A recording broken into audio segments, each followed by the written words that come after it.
Ya, oke. Tadi Pak Ibrahim juga sampaikan, simak dulu. Intinya begitu, ya. Saya rasa sudah cukup nyaring lah karena sudah ada ini ya. Baik.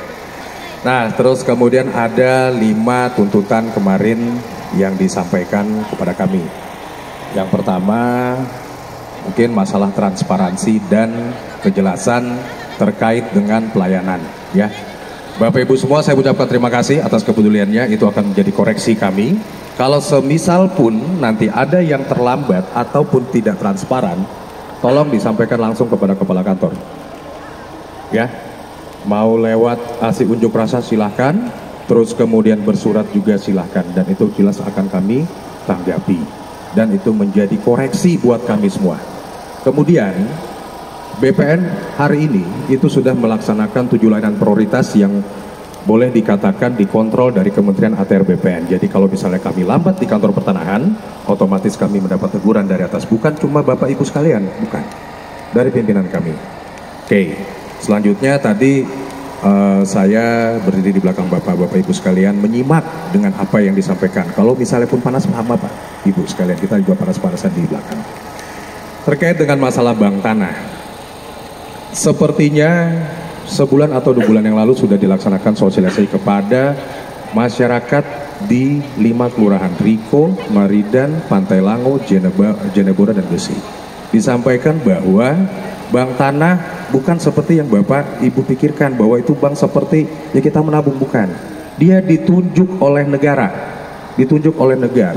mengatur, mengelola lahan yang di situ. Nah, terus kemudian bagaimana hak-hak masyarakat yang ada sebelum ada bank tanah di situ?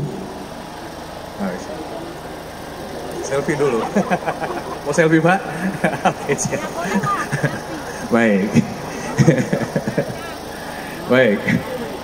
Nah, kemudian di situ dipetakan ada 1.800 hektar tanah masyarakat. Nah, itu akan dikembalikan kembali kepada masyarakat dan dikuatkan haknya.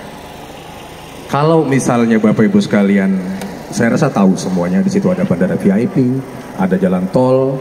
Nah, bagi hak masyarakat atau tanah masyarakat yang terkena bandara VIP atau jalan tol di seksi 5B, itu otomatis tanam tumbuhnya diganti melalui PDSK. Nah, itu di gubernur, ya Bapak Ibu sekalian. Nah, ini saya dapat info sudah di tahap ketiga, intinya begitu. Kemudian tanahnya direlokasi. Nah, terus kemudian bagaimana dengan tanah masyarakat yang tidak terkena bandara atau jalan tol? Ya tetap di situ Bapak Ibu sekalian. Nah, sementara sampai hari ini kami sudah menerima jumlah dan daftar nama subjek yang akan diberikan penguatan hak melalui reforma agraria. Ya. Itu sudah semua, dan itu saya rasa dari kelurahan. Nah, Bapak Ibu sekalian tinggal sampaikan ke kelurahan.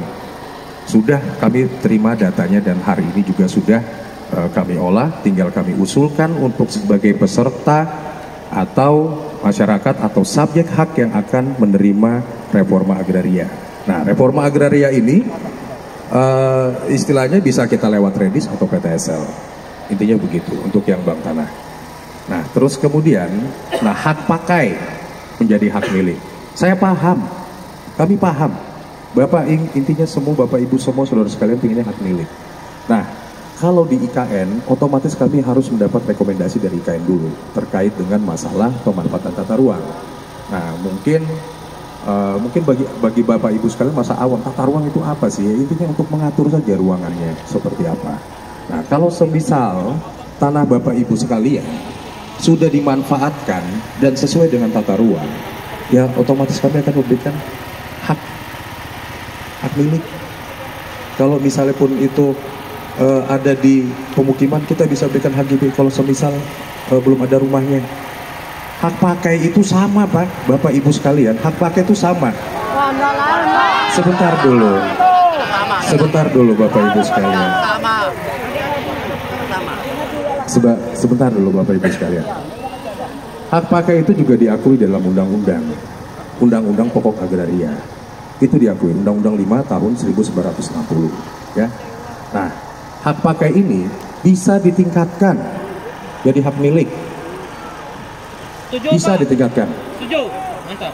Setuju? Setuju. Lo. Oke.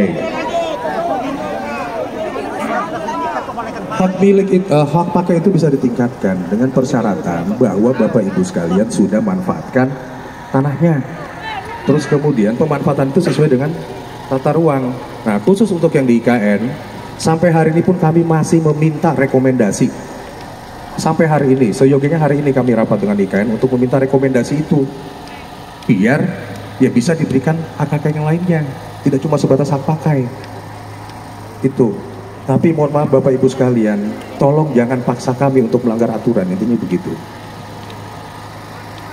Nah, kalau sudah terlanjur ya kita akan dicek Pak, Bapak Ibu sekalian. Hari ini pun itu jadi teguran buat kami di BPN, itu menjadi koreksi buat kami. Kami akan lakukan evaluasi yang mana yang hak pakai. Kalau misalnya pun hak pakai itu memang ternyata sudah dimanfaatkan, kami akan tingkatkan 600 meter persegi ke bawah, itu langsung. Yang ke atas otomatis kita akan cek kembali ke lapangan.